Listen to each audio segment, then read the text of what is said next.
I still remember what most have forgotten, the history of our world.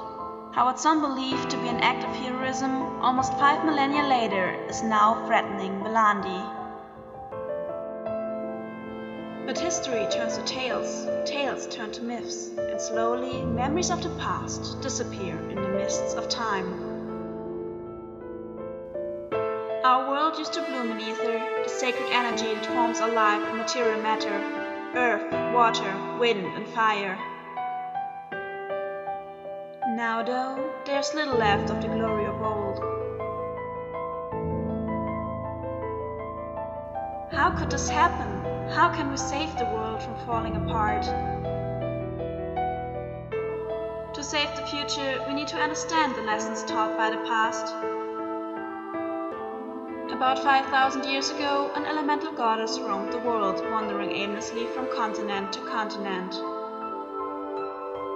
Even though many cultures gave her different names, history would remember her as the Great Mother of Four, Kahamadar.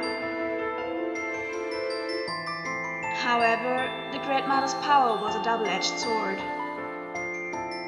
In small doses, and if she was only passing by on her endless journey through Belandi, crops would grow faster, people would feel healthier, and races which depended heavily on ether would gain almost infinite lifespans.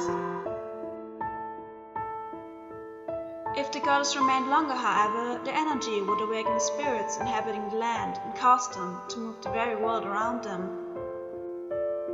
Rivers would change directions, drowning towns and villages. Whirlwinds of ever-shifting shape destroyed entire cities, and sometimes whole forests and even mountains would begin to move.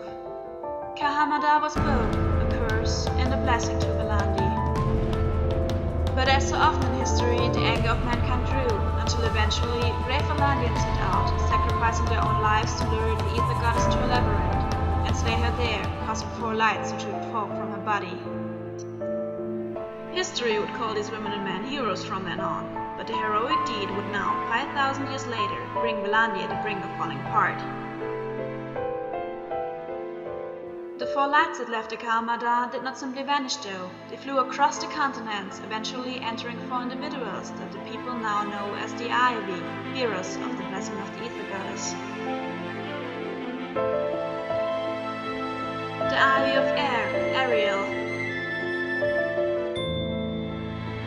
The Ivy of Water, Lina. The Ivy of Earth, Cainvin.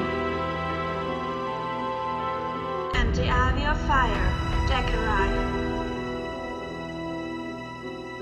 After the death of the Kahamadar, no one paid attention to the 4 Ivy that now seemed to produce the ether of the respective element.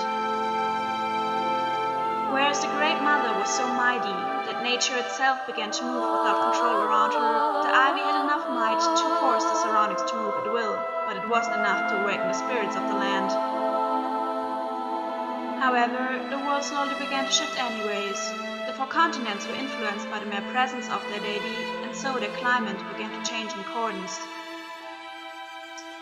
Unfortunately, the weather wasn't the only change after the goddess' death. For a while it seemed as if Belandi was growing to prosper thanks to the disappearance of Kahamadar, but ether slowly began to decline. Creatures that depended heavily on ether turned from sentient beings into mindless monsters. Races that used to have lifespans of multiple millennia suddenly died after only a few centuries. Magic grew weaker and weaker.